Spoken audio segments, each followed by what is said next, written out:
1980 దశకంలో నేను ఆంధ్రభూమి పత్రికలో పనిచేస్తున్నప్పుడు, దక్కన్ క్రానికల్ గ్రూప్ చెందిన ఆంధ్రభూమి పత్రికలో పనిచేస్తున్నప్పుడు రైతులను గిట్టిస్తున్న గిట్టుబాటు ధరలు అంటే 1983-84 సందర్భంలో నేను రాసిన వ్యాసం ఇప్పటికి కూడా రెలవెంట్ గా ఉండటం దేశంలో పరిస్థితికి అద్దం పడుతుంది. అందువల్ల దాని రెలవెన్స్ ఉందనే ఉద్దేశంతో నేను దానిని యథాతథంగా మీకు చదివి వినిపిస్తాను.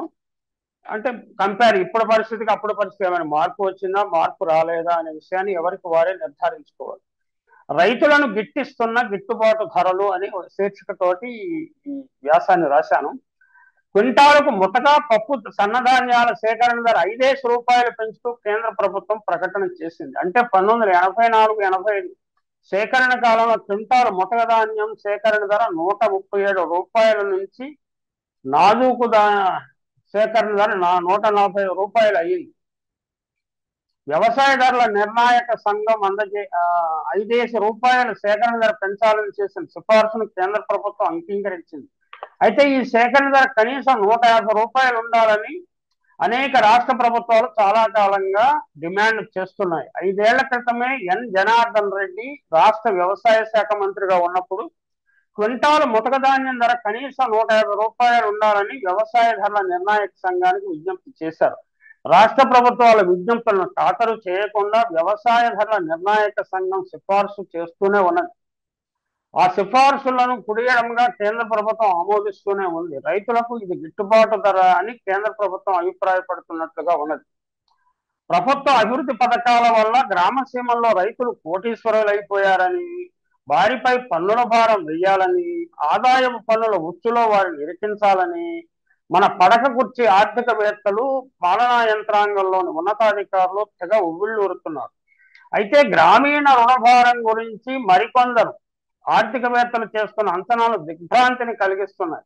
ప్రతి పంట కాలంలో ప్రభుత్వం నుంచి, సహకార సంఘాల నుంచి, బ్యాంకుల నుంచి రుణాలు తీసుకుని పంటలు పండించే దుర్గతిలో రైతులు ఉన్నారు.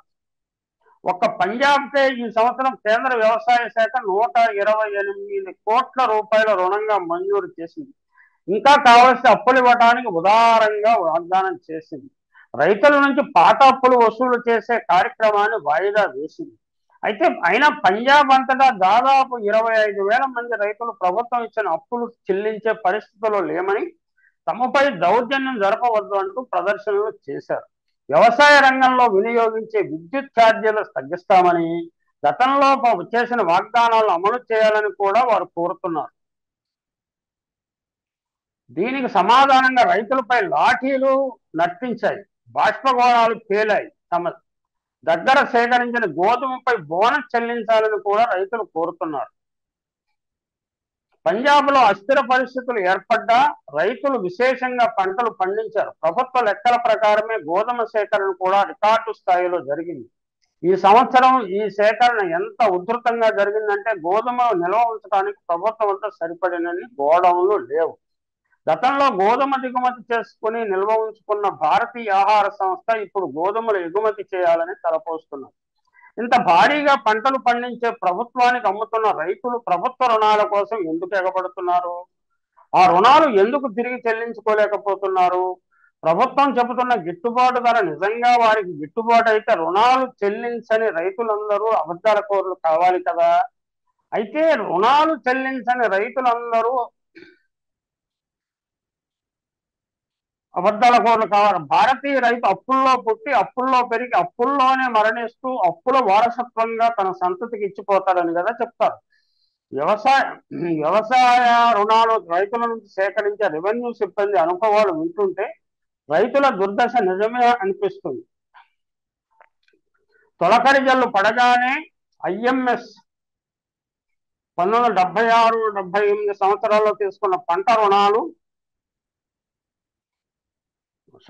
తొలకరి జల్లు పడగానే ఐఎంఎస్ రుణాలు తీసుకుంటే తప్ప రైతులు వ్యవసాయ పనులు ప్రారంభించలేకపోతున్నారు. 1976-78 సంవత్సరాల్లో తీసుకున్న పంట రుణాలు కొందరు రైతులు ఇంకా చెల్లించలేదని ఆంధ్రప్రదేశ్ వివిధ ప్రాంతాల నుంచి వార్తలు అందుతున్నాయి. రుణాలు తీసుకుని పంటలు వేసి అతివృష్టి అనావృష్టి పీడితులై నష్టపోయిన రైతులు రైతు కూలీలుగా మారిపోతున్నారు. తెలంగాణ, రాయలసీమ ప్రాంతాల్లో 10 నుంచి 40-50 ఎకరాలు పొలాలు ఉన్న భూస్వాములు కూడా హైదరాబాద్ లో రిక్షాలు తప్పడం చూడవచ్చు. నగరంలో పట్నం బాబుల కోసం కట్టబడుతున్న ఇళ్ల పనుల్లో కూలీలుగా వారు ప్రత్యక్షమవుతున్నారు. ఇది 1980 పరిస్థితి. నగరంలో మనం ఎక్కి ఎక్కిన రిక్షా తొక్కేది మనం భూస్వామి అని పిలిచే ఆసామి కావచ్చు. పట్టణానికి కొత్తవాడుగా కనిపించే రిక్షా వాళ్ళను అడిగి చూడండి. అవును బాబు, 10 ఎకరాల కొండ్ర ఉంది, 3 ఏళ్లుగా వానలు లేవు, పక్క చేత పట్టుకుని ఇక్కడికి వచ్చాను అంటాడు. రాష్ట్రంలో వర్షాలు గత 3 ఏళ్లుగా బాగానే కురుస్తున్నాయని మనం అనుకుంటాం. కానీ మహబూబ్ నగర్ లో కొన్ని జిల్లాల్లో అతి తక్కువ వర్షపాతం పడుతున్నది. నీళ్లు లేక బావులు ఎండిపోయిన, మోటారు కోసం చేసిన అప్పులు, ఆఫీసర్ బాబులు ఇచ్చిన లంచాల కోసం తెచ్చిన రుణాలు చెల్లించక తప్పదు. ప్రభుత్వం ధరలు పెరిగినప్పుడల్లా ధరల సూచి ప్రకారం సిబ్బందికి జీతభత్యాలు పెంచుతూ ఉంటుంది. ఈ పెరుగుదల సిబ్బందికి ఏమాత్రం సరిపోదు. కానీ రైతులు వ్యవసాయంలో ఉపయోగించే వస్తువుల ధర పెరుగుదలను బట్టి సేకరణ ధరలను ప్రభుత్వం పెంచడం లేదు. వ్యవసాయదారులు పంటలకు సేకరణ ధరలు ఏ ప్రాతిపదికన నిర్ణయిస్తారో ఆ ప్రభుత్వానికే తెలియాలి. వ్యవసాయ విశ్వవిద్యాలయం స్వతంత్రంగా పరిశోధన చేసి క్వింటాల ధాన్యం ఉత్పత్తికి అయ్యే ఖర్చులు నిర్ణయించినా వాటిని ప్రాతిపదికగా తీసుకోవడానికి ప్రభుత్వం సుముఖంగా లేదు. ఆహార ధాన్యాల సేకరణ ధర పెరిగితే ద్రవ్యోల్బణ రాక్షసికి హద్దు అదుపు ఉండదని ప్రభుత్వం భయపడుతోంది. ఆ భయం సహేతుకమైంది. అయితే ద్రవ్యోల్బణం అదుపు చేయడం కోసం రైతులను, మిగిలిన వర్గాలు బాధలకు గురి చేయడం సబబు కాదు. రైతులకు నిజంగా గిట్టుబాటు ధర లభిస్తే విదేశాల నుంచి ఆహార ధాన్యాలు దిగుమతి చేసుకోవాల్సిన గతి దేశానికి పట్టదు. ఈ ప్రభుత్వం ఇప్పుడు చక్కెర దిగుమతి చేసుకునే ఆలోచనలో ఉన్నట్టు తెలుస్తున్నది. గిట్టుబాటు ధర లేక పంట చెరకు కంటే చెరుకు ధర పడిపోవటం వల్ల రైతులు చెరుకు పంట తగ్గించేశారు. దానితో ప్రభుత్వం విదేశాల వంక చూడవలసి వస్తున్నది. ఎంతో వ్యయ ప్రయాసాలకు వచ్చి ఎక్కువ ఖర్చు చేసి దిగుమతి చేసుకున్న గోధుమ మళ్ళా ఎగుమతి చేయాల్సిన పరిస్థితి ఏర్పడింది. చక్కెరకు కూడా అదే పరిస్థితి ఏర్పడకూడదని పరిశీలకులు వ్యాఖ్యానిస్తున్నారు. ఈసారి ప్రభుత్వం ధాన్యం సేకరణ ధరలు ఖరీఫ్ సీజన్ ముందే ప్రకటించింది. ఇంతకు ముందు అలా కాకుండా పంటలు మార్చే సమయంలో ప్రకటన వెలువడేది. నూనె గింజలకు, ఇతర ఆహార ధాన్యాలకు సరైన గిట్టుబాటు ధరలు లభింపచేస్తే ఇబ్బడిముబ్బడిగా పంటను పండించగలమని గతంలో భారతీయ రైతులు రుజువు చేసి ఉన్నారు. రైతుల రాజకీయ ప్రాముఖ్యత తగ్గించాలని కొన్ని వర్గాలు ప్రభుత్వ యంత్రాంగంలో తీవ్రంగా కృషి చేస్తున్నాయి. సాగునీటి పథకాలు విస్తరించిన చోటల్లో ప్రజలు ప్రతిపక్షాల వైపు మొగ్గు చూపుతున్నారని వాదించేవారు ఉన్నారు. పంజాబ్లో అకాలీల సమస్య ధనిక రైతులు సృష్టించిందని మరో భావన. ఈ వాదనలో నిజానిజాలు ఎలా ఉన్నా దేశం ఆహార రంగంలో స్వావలంబన సాధిస్తేనే ఆత్మగౌరవంతో ప్రపంచ దేశాల్లో తలెత్తుకు తిరగలదు. దేశంలో మొదటి సంపద సృష్టిస్తే ఆ సంపద సమాజ ప్రయోజనాలకు అనుగుణంగా మలచడం అసాధ్యం కాదు. ఇది నేను 1983-84 ఆ సమయంలో రాసిన వ్యాసం. ఇప్పటికి కూడా దానిలో చాలా అంశాలు రిలవెంట్ గా ఉండటం ఏంటంటే వ్యవసాయ రంగం మీద సంస్కరణలు తీసుకురావడానికి కానీ, రైతాంగం జీవితాలను మెరుగుపరచడానికి కానీ ఏ ప్రభుత్వం, అది కాంగ్రెస్ అనండి, బీజేపీ అనండి, యూపీ అనండి, ఎన్డీఏ అని గట్టి ప్రయత్నాలు ఏం చేయటం లేదు. అరకొర ప్రయత్నాలు చేసి ఎన్నికల ముందు హడావిడి చేయటం తప్ప నిజానికి నరేంద్ర మోడీ 2022 నాటికి రైతుల ఆదాయాన్ని రెట్టింపు చేస్తామని వాగ్దానం చేశారు. రెట్టింపు కాలేదు, సాధించారు కదా.